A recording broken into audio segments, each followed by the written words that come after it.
My name is Solomon Ayodele. I lead innovation at Wema Bank and I led by Wema extensively. I'm also a social entrepreneur.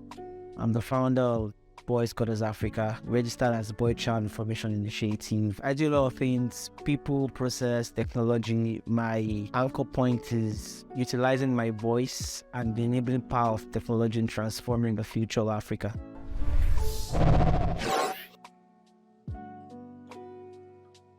Okay, so I'll say two things. I talk and I write.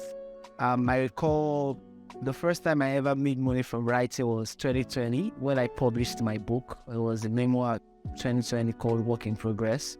I think that year I made about 2 million naira, right? I've never thought I would ever make money from writing. Also, from public speaking, so I actively began to speak publicly as a thought leader in 2022, 2020, 2021, leading up to now. And I've made sizable amount of money. Spoken on about 3 or 4 TEDx platforms, spoken outside of the country, in about 3 African countries, and spoken in several events across Nigeria. I've made a lot of money from speaking and writing, pretty much. Yeah.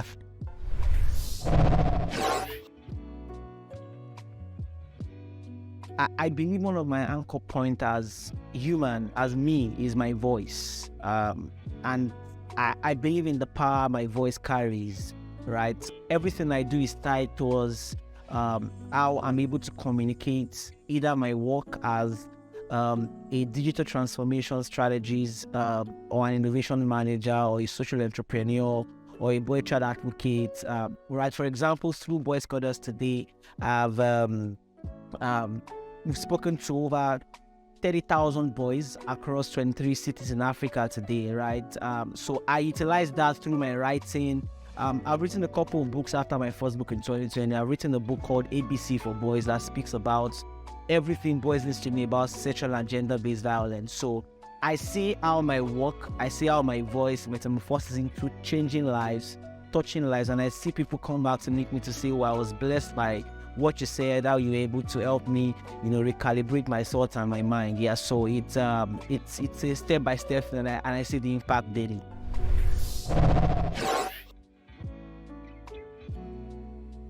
I met Peter in 2019, right?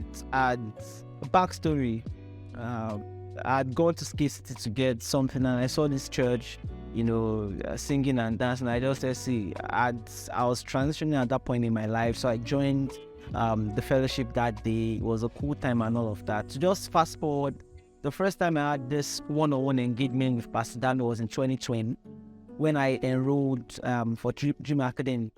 I was at a point in my life, I remember in 2020 I was an assistant banking officer, right? For those who are familiar with the cadre in the bank, right?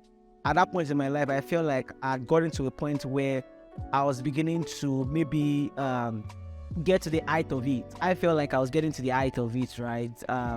Upon joining Dream Academy, I had this one-on-one conversation with Pastor Danny. He ran us through a lot of things through Dream Academy, of course, having to dream again, setting goals, having, objective and key results, documenting what you still want to do with your life. And again, Dream Academy was almost like a dreaming class, right? And having to take logical step and realistic step in making them happen. I would say that my life took a catalyst shift after that 2020. I began to know Peter Arms actively, right? I had known him like 2019. I was still in and out kind of guy with him, but 2020 became very serious. I think I became more serious with God even by that 2020. After my years on campus. So it's been transformational. It's been really, really transformational.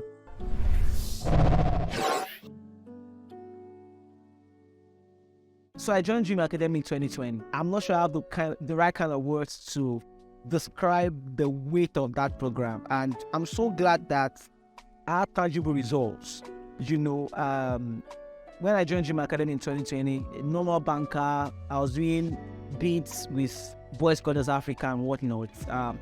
After 2020, I remember in one of those sessions that night, it was during COVID-19. So for me, it was even a case of passing out time. It wasn't like I needed to do something major.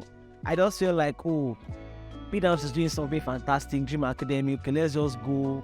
Not like anybody convinced me or whatnot, but Pastor Dami had put it out there to say, oh, you want to be a part of this amazing event. I'd seen testimonials and whatnot. So, I mean, COVID-19, we're all locked down. So, I didn't have a choice. Not like I didn't have a choice, but I just felt I wouldn't lose everything being a part of it. And it was back to back, morning, we take a break, we have the afternoon session, we take a break. So, it was so engaging. And I remember Peter was asking us to document some of the things we would like to do if we had no encumbrances, if we had no obstacles. And I recall us writing to say I was going to publish a book.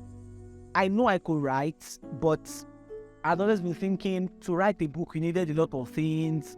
Yes, you needed a lot of things, right? But I didn't see it happen that fast, right? So I documented in my note. I still even have the jotter now. I would have wished to show you guys the jotter, right?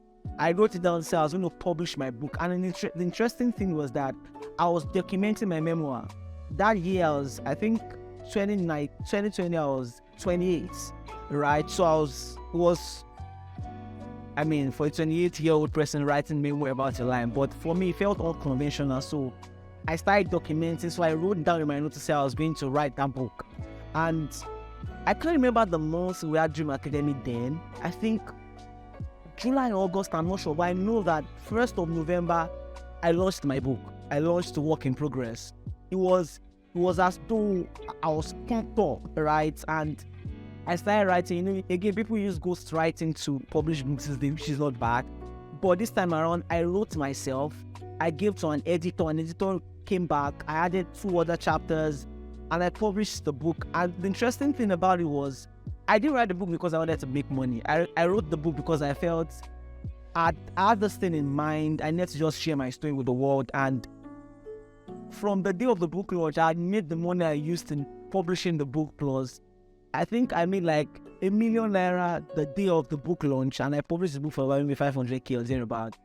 Selling the book, I sold out maybe like a week or 2 after. I even recall Pastor Dami kept reaching out to me to ask me to say, Solomon, can you send me some of your books? I want to buy books. I couldn't give to Pastor Dami because I sold out about 300 copies I made, right, in the first 2 weeks, right? People just started ordering, and all of that. So for me, I felt that was totally surreal, right? After the first book, I've written 2 other books. It was just almost like a template that program created for me. Aside that, after Dream Academy, I wanted to say my startup, my social enterprise, we got a grant from the Ministry of Foreign Affairs in Netherlands of about 200,000 euros, right, to implement the projects in Lagos, Enugu, and Abuja, where we mobilized boys and men as allies to, combating gender-based violence. So Dream Academy just sort of opened my mind to the possibilities I can become, right? Apart from the fact that Pastor Dami is my mentor, is my pastor, right? I saw a different side of him as a life coach, right? And he's not that kind of life coach that will just pump you up with motivational talks, practical steps, right? So I knew then that I could dream again. I knew then that there is something more to me, that I hadn't got into the peak of my career in quote as a banker. And I mean, if I tell you my grade now in the banking industry, people will be like, oh, how did it happen from 2020? You are at this level and you got here. So Dream Academy is that transformational catalyst, right? Of course, Pastor Dami's personal coaching and all of that. It just sort of changed my mind. It repositioned my mind.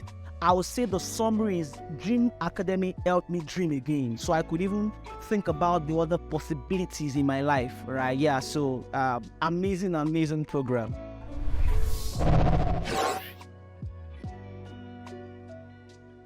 So I'll say that a specimen of the life that has been changed through Dream Academy, right? And I think I personally want to sponsor somebody who is really interested in being a part of Dream Academy but doesn't have the wherewithal. Because I remember that year, Pastor Dami sponsored a couple of people. I think it was on social media, people sponsored people. The truth is, I mean, with my experience in life, the things that really change you are not the things that are so noisy, not the loud stuff, right? And Peter is not that kind of person that would throw things at you and say them in manipulative ways, right? I personally feel like we should make a lot of noise about Dream Academy, but Dream Academy is 100% recommended for anyone who wants to experience transformational change.